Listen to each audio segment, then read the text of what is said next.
Fala pessoal, dando continuidade ao assunto estudos preliminares para a implantação de hortas, nós vamos estudar agora a segunda parte referente a este assunto, onde nós vamos abordar os aspectos a serem considerados para a escolha do local de implantação de uma horta comercial.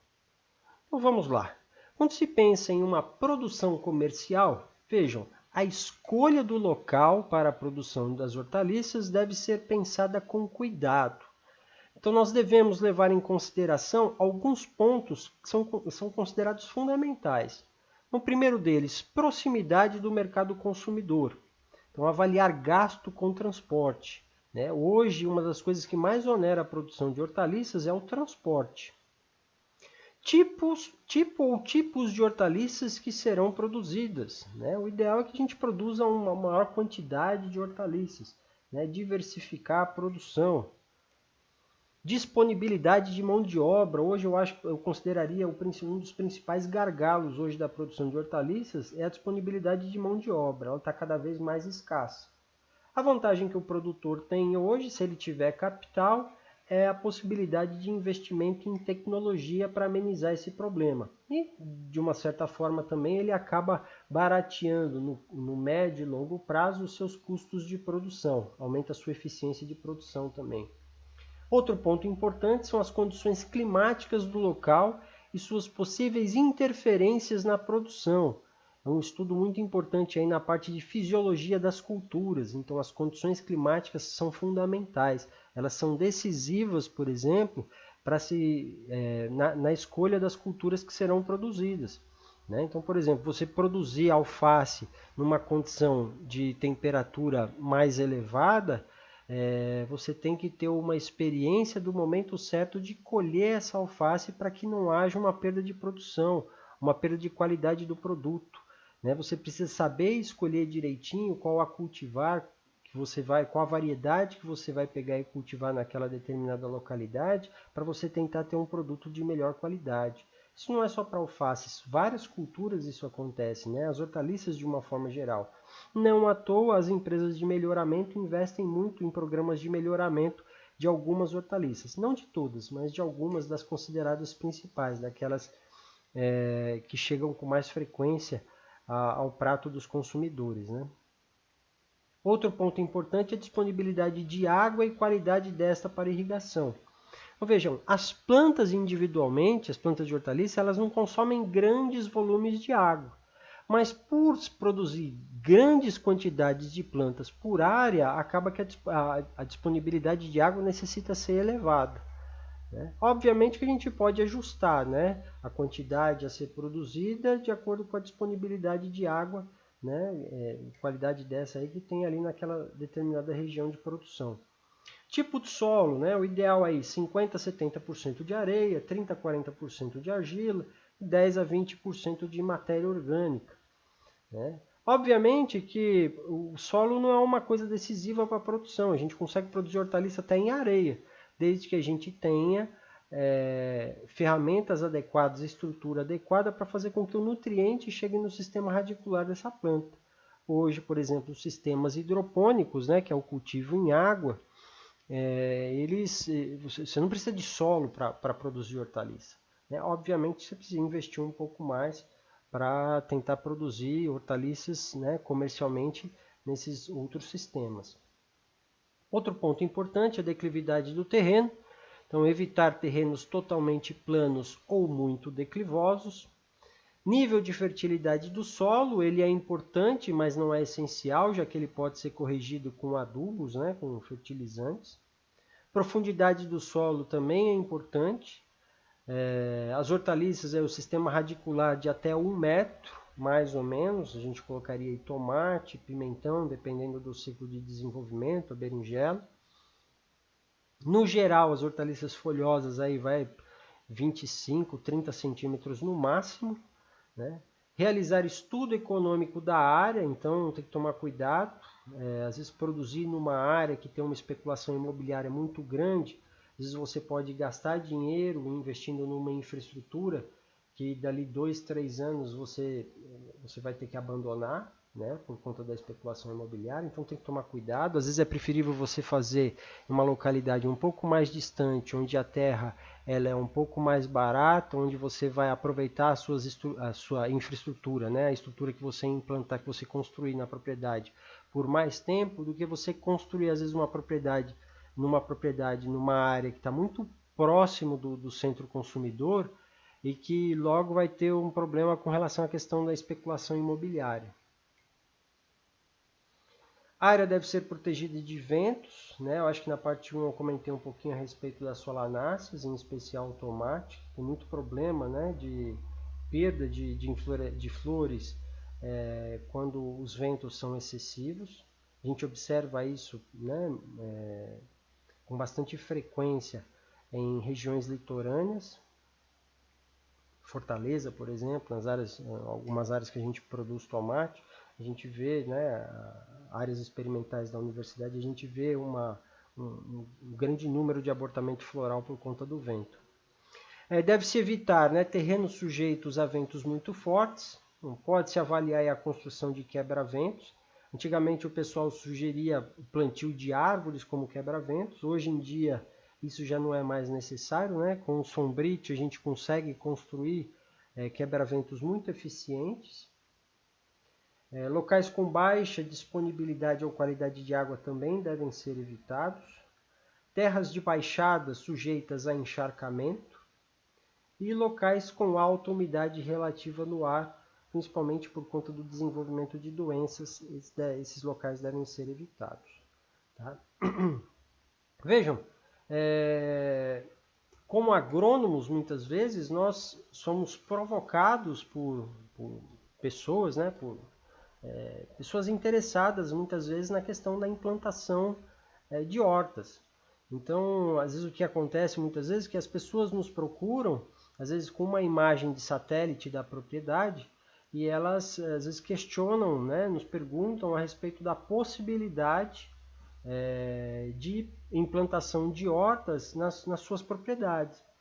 E já aconteceram algumas vezes as pessoas chegarem com imagens como essas aqui. Então eles vão lá no Google Earth, né, tiram, né, fazem um print da imagem aérea da propriedade deles e de forma muitas vezes informal em questionar a respeito da possibilidade de implantação de horta, se é possível implantar horta num terreno como esse.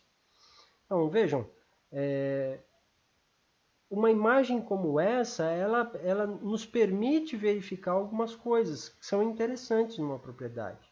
Então, por exemplo, se a gente vê aqui a proximidade com o asfalto, né? Então a via de acesso é facilitada.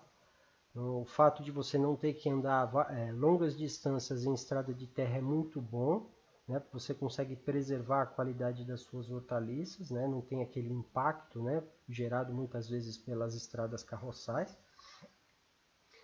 Aqui a gente consegue ter uma ideia, né, uma pequena ideia da disponibilidade de água. Então a gente vê aqui que tem uma lagoa, mas a gente não sabe qual efetivamente é o tamanho dessa lagoa, o potencial dessa lagoa, né? Então a gente não consegue avaliar com relação à questão da disponibilidade de água. E tem um ponto importante, a gente não consegue identificar de forma clara a questão da declividade do terreno, onde seria, por exemplo, um local adequado para a implantação de horta, se é efetivamente ou não, né? Qual que é a vegetação que tem aqui, é pasto, qual que é o histórico dessa área. Então a gente tem que tomar cuidado, né? Assim, aparentemente essa imagem nos indica aí que pode ser possível implantar horta, mas o que vai nos dar certeza efetivamente é a visita ao local. Então, para verificar a possibilidade de instalação do empreendimento, deve-se visitar o local. Então, quando você visita o local, você identifica lá, por exemplo, uma área que parecia ser mais plana, na verdade ela tem um terreno acidentado, né? Com uma certa inclinação. Talvez não fosse um local muito indicado para a implantação de uma horta. Mas ao mesmo tempo você consegue identificar aqui que a pessoa já produz gado e esse gado ele produz um esterco bovino, que é extremamente interessante para a produção, né, de hortaliças, principalmente para enriquecer com matéria orgânica o solo. aumentar a capacidade desse solo, por exemplo, na retenção de água. Você vê, por exemplo, que outras áreas, né, que poderiam ser subjugadas aqui numa indicação de área para implantação de hortas, são áreas que têm uma declividade baixa e que podem ser extremamente interessantes para a implantação de hortas.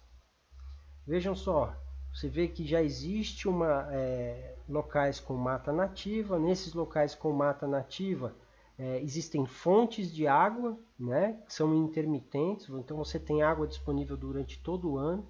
Você vê que dentro dessa propriedade existem estradas, né, que possibilitam, né, eu mostrei na imagem anterior para vocês que esse local aqui parecia ser um local muito interessante para a implantação de horta. Então é um local que está próximo da água, né, próximo à fonte da água. Então você gasta menos com infraestrutura, por exemplo, para irrigação. E você vê, por exemplo, que tem uma estrada, ela é carroçável, mas são 300, 400 metros de estrada mais ou menos, de boa qualidade. Você conseguiria escoar perfeitamente sua produção sem grandes dificuldades. Você visita efetivamente o local, né, de água, a lagoa, você vê que você tem um volume muito grande de água disponível. Outros locais na propriedade a gente vê que consegue enxergar até o asfalto, né? Então seria muito fácil escoar a produção. Vê lá que o produtor ele já tem um potencial já de acúmulo de água, né? São duas caixas de 5 mil litros, de 10 mil litros cada caixa dessa aqui. Você vai no ponto mais alto do terreno, por exemplo, e você vê que ele já tem 10 mil litros de água acumulados numa caixa d'água que podem ser levados por gravidade para qualquer parte do terreno, já ajudando, por exemplo, num sistema, né, no desenvolvimento de uma irrigação com eficiência, com qualidade. Outras áreas que nós visitamos, por exemplo, aqui foi em Fortaleza, né, Cascavel. Aqui é o açude, conhecido como açude mal cozinhado. Essa era uma época de seca braba, tem uns 3 ou 4 anos que foi feita essa visita. Então era um terreno, né, pobre, muito arenoso, mas com uma certa declividade, uma pequena declividade, próximo a um fluxo de água, né, próximo à água, com água disponível. Então esse terreno aqui tinha acesso direto a esse açude. Então vejam que era um terreno extremamente pobre, que não estava sendo bem utilizado, e nós conseguimos fazer aí, através da implantação, através do planejamento, né, e distribuição de esterco, né, esterco de gado, esterco de frango, nós conseguimos aí modificar a paisagem dessa propriedade. Então tem aí pimentão sendo produzido, cebolinha sendo produzida, né, pepino e várias outras culturas, tomate, alface de diferentes tipos. Olha lá, maxixe, né, alface aqui, já tem até alface pendoando, né, passando do tempo de colher. Berinjela, né? Então a gente aumentou a matéria orgânica desse solo, né? Aqui é a produção orgânica, né? É bom que se diga isso. Através da seleção das culturas corretas, a produção aqui ela tem sido fantástica, né? Então aqui tem alface roxa, né? Alface verde crespa tradicional, aqui pimentão, aqui é abóbora, um tipo de abóbora jacarezinho, né? que o pessoal chama no Nordeste. Aqui a cebolinha também sendo produzida. E é isso aí, pessoal. Então foram algumas imagens, mais algumas informações a respeito dessa parte de implantação de hortas. Nesse caso, as informações dessa segunda parte trataram mais a respeito da implantação de hortas comerciais. Então nós chegamos ao final dessa segunda parte. Já clica aí, vamos para a terceira e última parte referente a este assunto. Abraço e nos vemos já.